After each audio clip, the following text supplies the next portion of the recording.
I think it was a good night for Donald Trump, but remember, voters always grade this man on the curve. I mean, Donald Trump has taught Americans lower expectations when viewing the reality show president.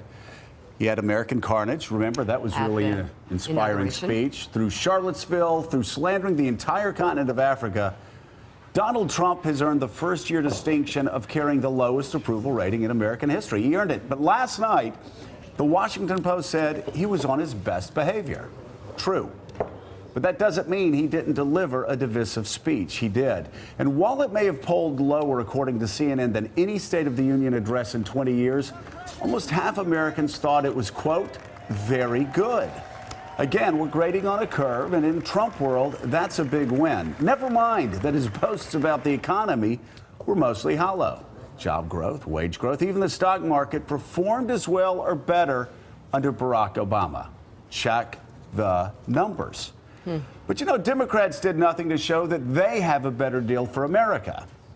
5 responses on 5 different platforms from 5 different speakers is not where the opposition party needs to be at such a historical moment in time.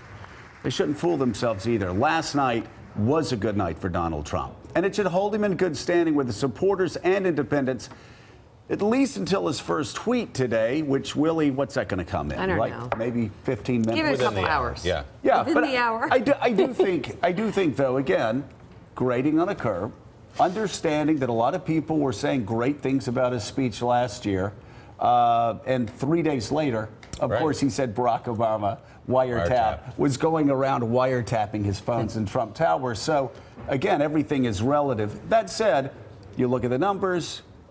His base loved it, and a lot of independents who were starting to move his direction slightly over the past couple weeks in some polls liked what they heard last night.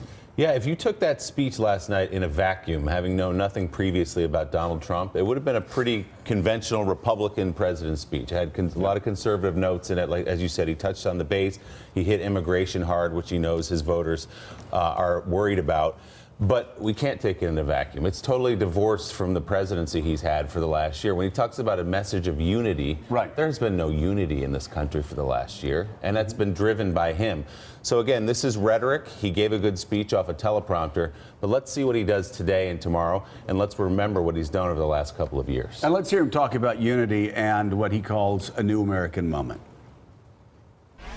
I call upon all of us to set aside our differences, to seek out common ground, and to summon the unity we need to deliver for the people.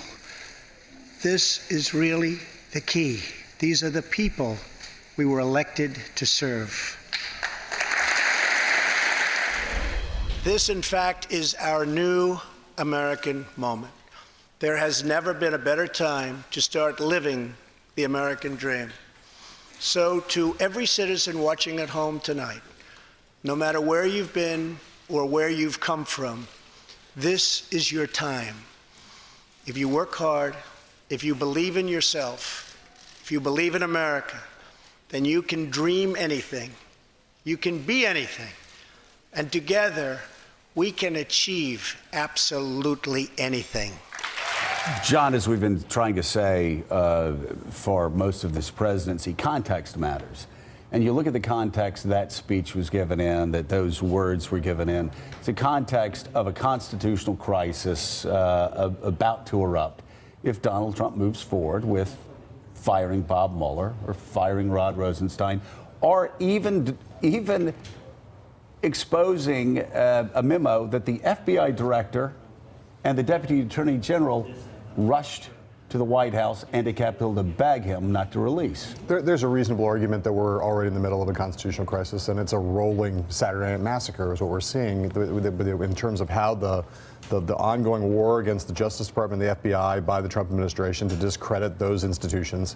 What has happened yesterday with what happened over the last couple of days with Chairman Nunes and this memo controversy. Well, I've got to say also with we're in the Paul middle Ryan, of it. I think Yes. one of the 100%. one of the biggest developments, John, yesterday was that the Speaker of the House had the Deputy Attorney General as well as the FBI Director begging him not to pass along classified information to an Intel chairman who had already proven himself unworthy of having that sort of information.